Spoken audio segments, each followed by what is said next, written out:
Have you ever stopped to wonder if the world around you is real? What if I told you that everything you see, feel, and experience might be part of an advanced simulation, a reality so intricate that even the greatest minds struggle to uncover its true nature? And here's the most mind-bending part. What we call death might not be an end at all, but the beginning of something far beyond what we can comprehend. The proof? It's all around you, hidden in the very fabric of existence. This isn't a concept pulled from science fiction. The simulation hypothesis, championed by philosophers and scientists alike, proposes that we might be living in a virtual reality created by an advanced civilization. Think about it. If we as humans are already creating simulations and virtual worlds, what's stopping a more advanced species from doing the same on an incomprehensibly larger scale? And if such simulations are possible, how can we be certain that our reality isn't one of them? Philosopher Nick Bostrom laid out a compelling argument for this idea. He suggests three possibilities. First, that no civilization ever becomes advanced enough to create simulations of conscious beings. Second, that such civilizations exist but choose not to run simulations. And third, that we are almost certainly living in a simulation because the number of simulated realities would vastly outnumber the real one. If the third option holds true, then everything we think we know about life, death, and existence could be part of an elaborate design. And that's where it gets even stranger. If we are in a simulation, what happens when we die? Could it be a reset, a transition to another level, or even an awakening in the real world beyond the simulation? Ancient spiritual traditions have long hinted at the idea that death is not the end, but a gateway to another state of being. Could they have been describing something that aligns with the simulation hypothesis? Think about how far we've come in terms of technology. Only a few decades ago, the idea of creating realistic virtual worlds was nothing more than a fantasy. Now, with advancements in artificial intelligence, virtual reality, and computational power, we're building digital environments that look and feel increasingly real. Video games, for example, have gone from simple pixels on a screen to immersive, lifelike experiences that can trick your senses into believing you're inside another world. If we can create these simulations today, imagine what an advanced civilization millions or even billions of years ahead of us could achieve. They wouldn't just create games or virtual spaces, they could simulate entire universes, complete with conscious beings who believe they're living in a physical reality. This is the foundation of the simulation hypothesis. It's not just a theory born from science fiction, but a logical extension of where technology is heading. If a civilization could create such a simulation, they wouldn't create just one, they would create countless simulations, exploring infinite variations of existence. This means that the number of simulated realities would vastly outnumber the one base reality. And if that's true, then, statistically speaking, the odds are overwhelming that the reality we experience is not the original, but one of the simulations. Now, let's consider the clues that might suggest this is true. Physicists have discovered anomalies in the laws of nature that could point to a simulated framework. For example, the universe operates on a set of precise mathematical rules, much like a computer program. The constants of nature, such as the speed of light or the force of gravity, are fine-tuned to such an extreme degree that even the slightest deviation would make life as we know it impossible. Some scientists call this the fine-tuning problem. Could this precision be evidence of a designed system, optimized by advanced creators? There's also the question of quantum mechanics. At the smallest scales of reality, particles behave in ways that defy common sense. They exist in multiple states at once, only choosing a definite state when observed. This phenomenon, known as the observer effect, has baffled scientists for decades. But think about it.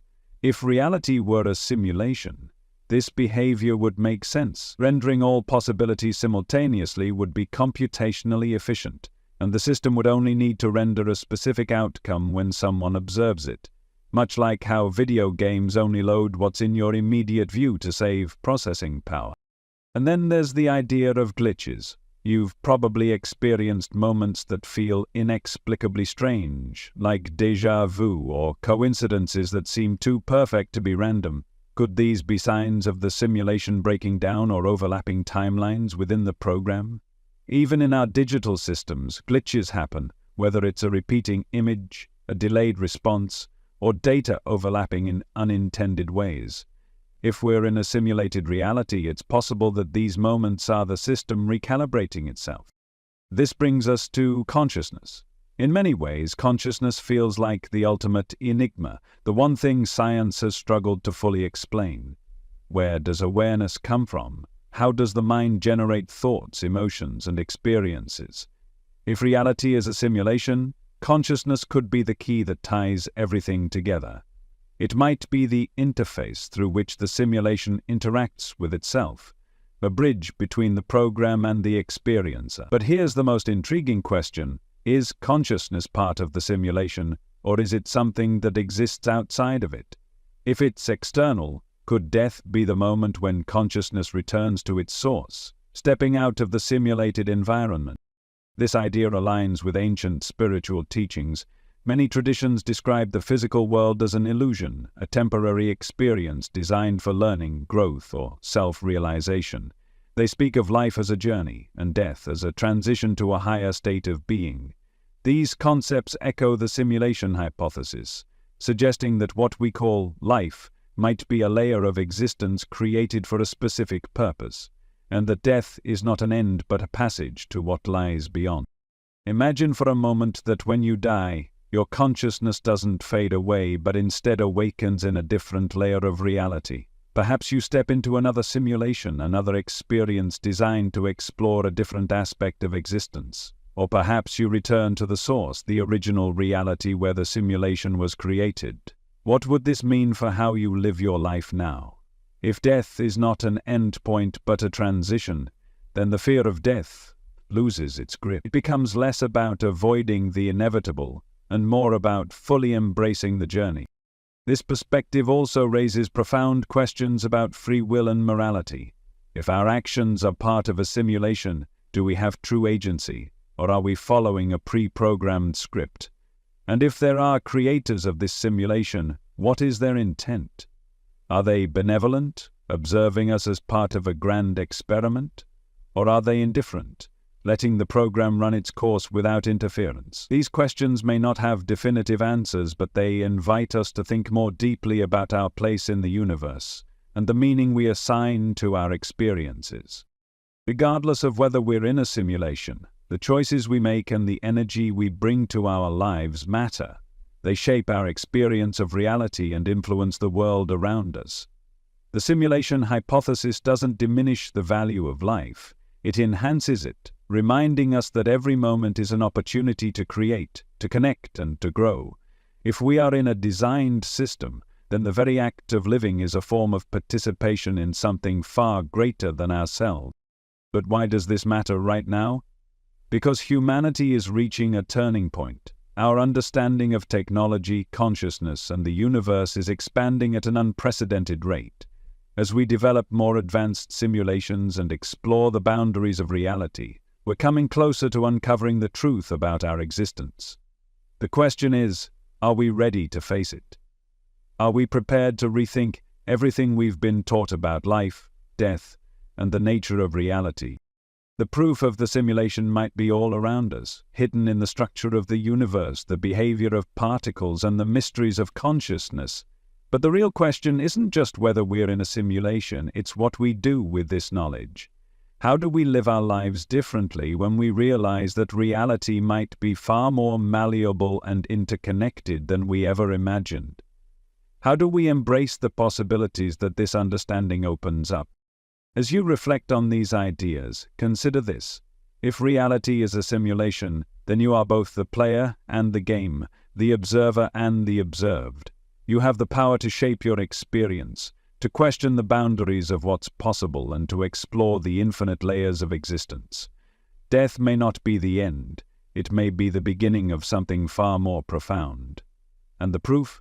It's all around you, waiting to be discovered. As you allow the idea of a simulated reality to settle in, you might begin to see your world differently. Everything around you, the trees, the sky, the people you meet, starts to feel less like random occurrences and more like carefully coded elements in a grand design. The simulation hypothesis doesn't just reframe your understanding of the universe, it redefines your relationship to it. You begin to ask questions you've never asked before. What is my role in this simulation? How much control do I have? And if death is just a transition, what am I transitioning into? The question of control is particularly fascinating.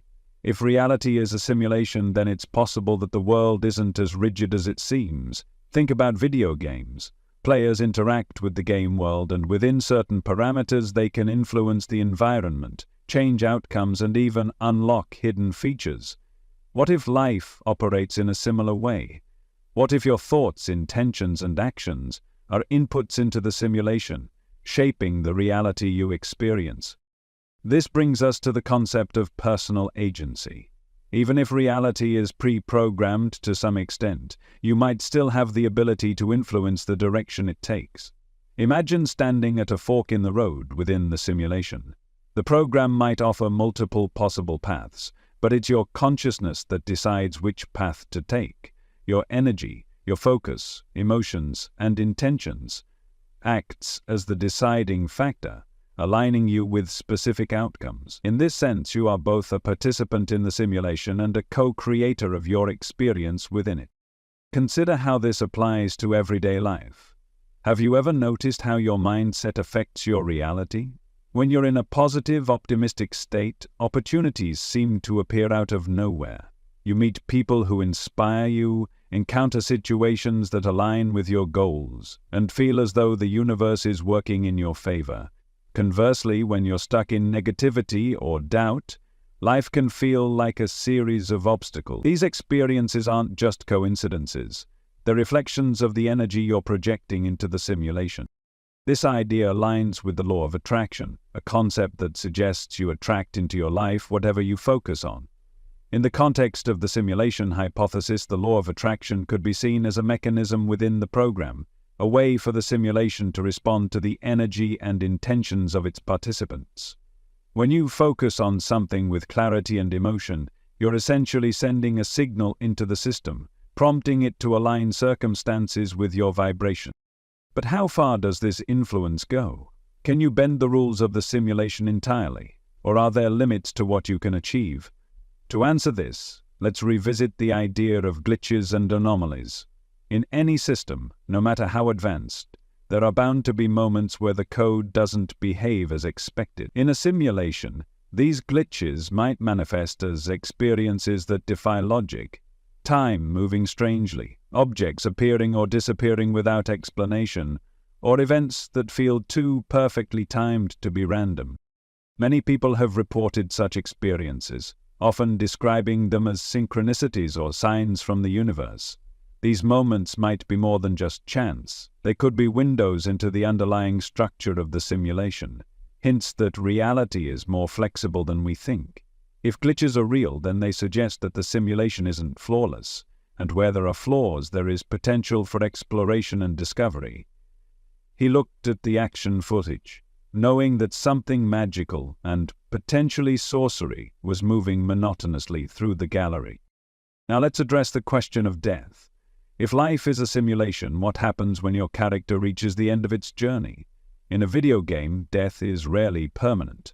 The player might restart from a checkpoint, enter a new level, or even switch to a different game entirely. Could something similar happen in the simulation of life? If your consciousness exists outside the simulation, then death might simply be the moment when your awareness shifts to a new experience. You might awaken in another timeline, return to the source of the simulation, or even begin a completely different journey in an entirely new program. This idea resonates with many spiritual teachings, which describe life as a cycle of birth, death, and rebirth. In Hinduism and Buddhism, for example, the concept of reincarnation suggests that the soul moves through multiple lifetimes, learning and evolving with each new experience. These teachings often emphasize the importance of detachment, reminding us that the physical world is not the ultimate reality, but a temporary stage in the soul's journey. In the context of the simulation hypothesis, reincarnation could be seen as moving through different simulations, each designed to offer unique lessons and challenges. This perspective transforms how we view death, not as a loss but as a transition. It also invites us to rethink our purpose in life. If reality is a simulation, then why was it created and why are we here? One possibility is that the simulation was designed as a learning environment, a place for consciousness to explore, grow, and evolve. Each experience, no matter how challenging, might serve a greater purpose, helping you develop qualities like resilience, compassion, and wisdom. But there's another possibility, one that's equally compelling. The simulation might exist for the sheer joy of creation. Imagine an artist painting a masterpiece, or a musician composing a symphony. The act of creating is its own reward, a way to express the boundless potential of the imagination. If the creators of the simulation are infinitely advanced beings, their motivation might be similar. They might have designed this reality not out of necessity but out of a desire to explore the infinite possibilities of existence. This brings us to a profound realization. If you are part of the simulation, then you are also part of its creators. The consciousness that animates you is the same consciousness that designed the program. In this sense, you are both the player and the game, the observer and the observed. This understanding dissolves the boundaries between self and other, revealing the unity that underlies all of existence. So, what does this mean for how you live your life? First, it encourages you to embrace curiosity. If the simulation is a playground for exploration, then every experience, every challenge, and every connection becomes an opportunity to learn and grow. Instead of fearing the unknown, you can approach it with a sense of wonder, knowing that even the most difficult moments are part of a larger design. Second, it invites you to take responsibility for your energy. If your thoughts and intentions influence the simulation, then you have the power to shape your reality. This doesn't mean you can control everything, but it does mean that you can align yourself with the frequencies that resonate with your highest self. By focusing on love, gratitude, and purpose, you can create ripples that transform not only your life but the lives of those around you. Finally, it reminds you to live fully in the present moment. The present is where the magic of the simulation unfolds, where your consciousness interacts most directly with the fabric of reality. By grounding yourself in the now, you can access the infinite potential of the quantum field, navigating the simulation with clarity and intention. As you continue to explore these ideas, remember that the simulation hypothesis is not about proving or disproving reality. It's about expanding your perspective. It challenges you to question your assumptions, embrace new possibilities, and reflect on the mysteries of existence. Whether or not we are in a simulation, the journey of discovery is what gives life its depth and meaning. In the end, the simulation hypothesis is not just a theory, it's an invitation to see the world with fresh eyes, to explore the infinite layers of existence, and to recognize the profound connection between consciousness and creation. Death, far from being the end, may be the beginning of a new chapter in this infinite journey. And as you navigate this path, remember, the proof is all around you, waiting to be seen. As you delve deeper into the simulation hypothesis, you begin to uncover its profound implications not just for the nature of reality, but for the way you live your life. If this reality is indeed a simulation, then every experience you've had, every moment of joy, every challenge, every connection, has been part of a design, a carefully constructed tapestry meant to help you evolve, learn, and expand your awareness. It's a concept that blurs the line between science and spirituality, between the physical and the metaphysical, forcing us to reconsider everything we think we know. Let's explore what this means for your sense of identity. Who are you in the context of a simulated reality? If your physical body and the world around you are part of the program, then your true self must exist beyond it. You are not just the character within the simulation, you are the consciousness experiencing it. This realization is both liberating and humbling. It reminds you that your essence is not confined to this body, this life, or this moment. You are part of something much greater, an infinite consciousness that exists across all realities. This perspective shifts how you view the events of your life. Think about the moments that have shaped you, the triumphs, the setbacks, the relationships that have left a mark on your soul. In a simulated framework, these experiences aren't random.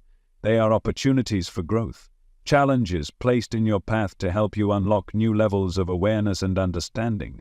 Even the most difficult experiences carry a purpose, offering lessons that guide you toward your highest potential. Consider the role of emotions in this process. Emotions are not just fleeting feelings, they are energetic signals, ways for your consciousness to interact with the simulation. Positive emotions like love, joy, and gratitude create a resonance that aligns you with higher frequencies, drawing more of those experiences into your reality. Negative emotions, on the other hand, are not something to fear or suppress. They are indicators that something within you is out of alignment. They are opportunities to pause, reflect, and recalibrate your energy.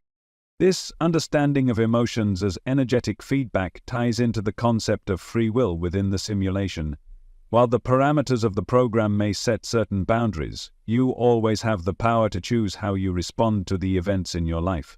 Your response, in turn, shapes the direction of your reality. This interplay between structure and freedom is what makes the simulation so dynamic, allowing you to be both a participant and a creator. But how do you access this creative power? How do you align your energy with the outcomes you desire? One of the most effective ways is through intention. Intention is like a command sent to the program, a way of focusing your energy to influence the simulation. When you set a clear intention, you're not just hoping for something to happen, you're actively shaping the probabilities within the quantum field. The clearer and more focused your intention, the stronger its impact. For example, imagine that you want to attract more abundance into your life. Instead of simply wishing for it, you set a specific intention. I am open to receiving abundance in all its forms. You visualize what this abundance looks like, feel the gratitude as if it's already present, and take actions that align with your intention. In doing so, you create a resonance between your energy and the reality you want to experience. The simulation responds to this resonance, aligning circumstances and opportunities that match your vibration. This process is amplified when you combine intention with mindfulness. Mindfulness is the practice of being fully present, of bringing your awareness to the here and now. In the context of the simulation hypothesis, mindfulness allows you to interact with the program more consciously. It helps you notice the subtle signs and synchronicities that guide you, the moments when the simulation seems to respond directly to your energy. These moments are not coincidences, they are evidence of the connection between your consciousness and the reality you're co-creating. One of the most profound aspects of this connection is how it extends beyond the individual. If we are all part of the same simulation, then we are all interconnected. Your energy doesn't just influence your reality, it ripples out, affecting the collective field.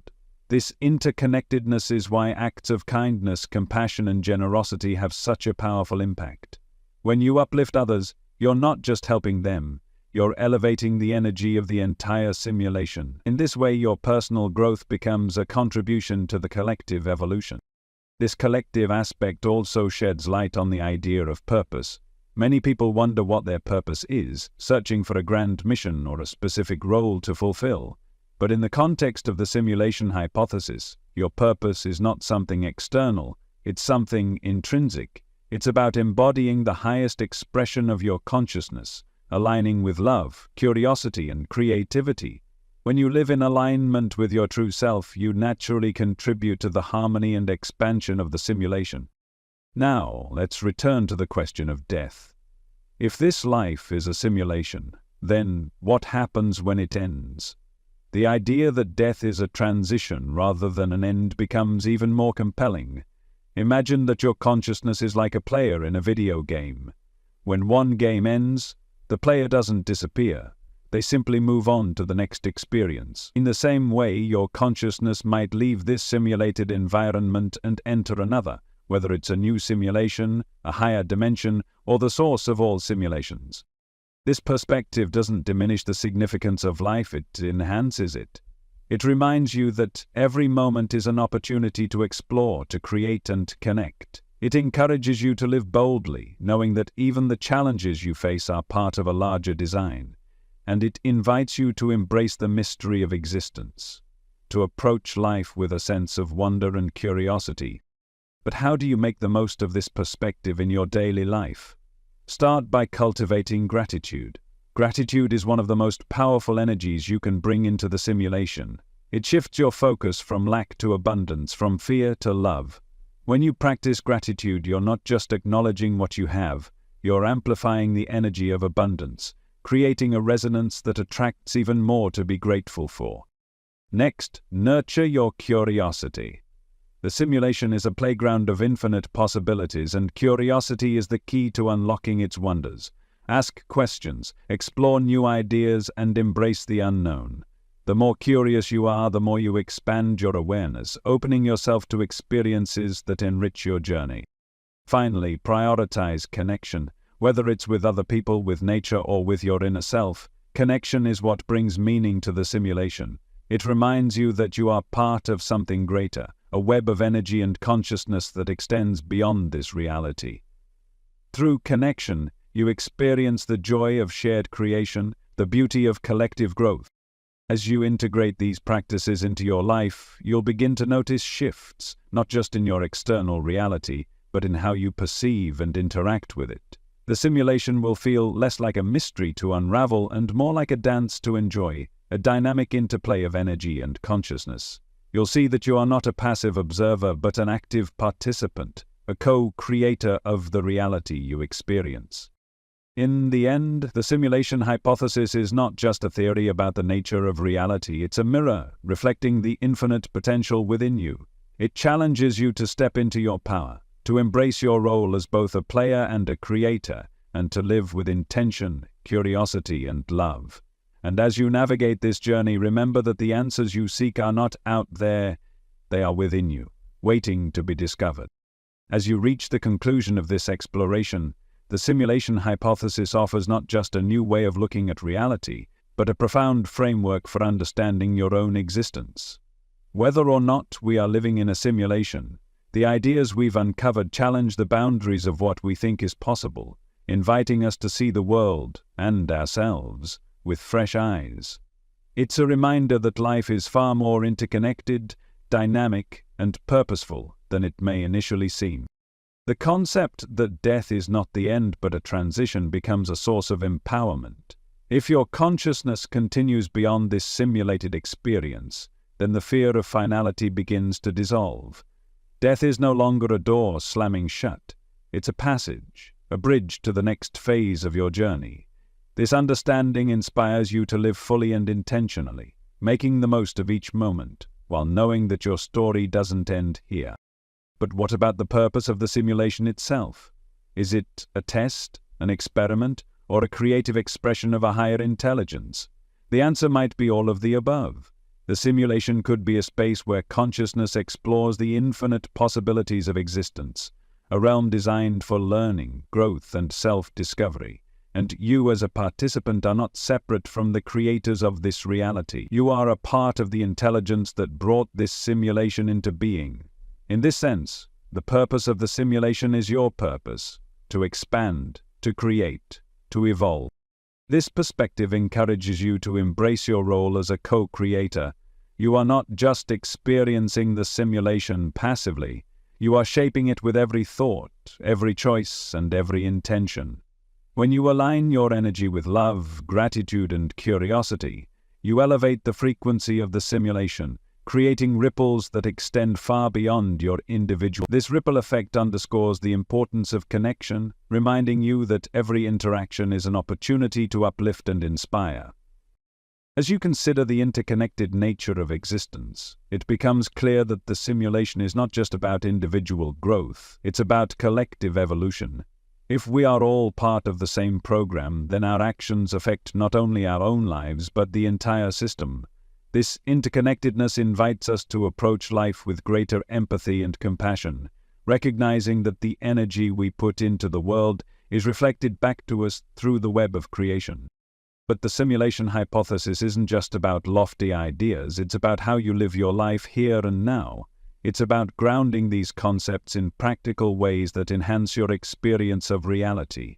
Start by being intentional with your energy. Notice how your thoughts and emotions influence your day-to-day experiences. When you catch yourself in a negative pattern, take a moment to pause and recalibrate. Choose a thought or action that aligns with the reality you want to create. This simple practice can have a profound impact on how you navigate the simulation. Another powerful tool is mindfulness. By anchoring yourself in the present moment, you create a space of awareness where you can consciously interact with the simulation. Mindfulness helps you notice the subtle clues and synchronicities that guide you, the moments when the program seems to respond directly to your energy. These moments are reminders that you are not separate from the simulation. As you integrate these practices, you may find that life takes on a new depth of meaning. Challenges become opportunities for growth, relationships become mirrors for self-discovery, and even the simplest moments take on a sense of sacredness.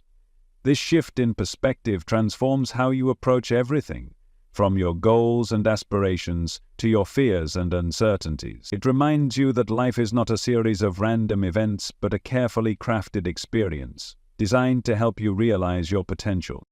And as you move forward, you'll begin to see that the ultimate truth of the simulation is not about proving or disproving its existence. It's about what you do with the understanding that your consciousness is limitless, that your actions shape your reality, and that your journey is part of a much greater whole. Whether or not this is a simulation, the principles we've explored remain powerful tools for creating a life of purpose, connection, and joy. So, as you reflect on everything we've discussed, take a moment to honor your role in this incredible story. You are not just a player in the game of life. You are a creator, an explorer, and a participant in the infinite dance of existence. Death, far from being an ending, is a doorway to new experiences, a transition to the next chapter of your journey. And life, in all its complexity and wonder, is an invitation to embrace the possibilities that lie before you. This is your reality, your simulation, your story. The proof of its depth and beauty is all around you, waiting to be discovered in every moment, every choice, and every breath. You are not separate from the simulation. You are the simulation, a living expression of the consciousness that creates and sustains it. And as you navigate this extraordinary experience, remember that you are both the question and the answer, the observer and the observed, the creator and the creation. Your journey doesn't end here, it's just beginning. Let this understanding inspire you to live with greater intention, curiosity, and love. Let it remind you that the possibilities are endless, that the simulation is alive with potential, and that you have the power to shape your reality in ways you never imagined. This is the start of something extraordinary, and the proof? It's all around you, waiting for you to see it.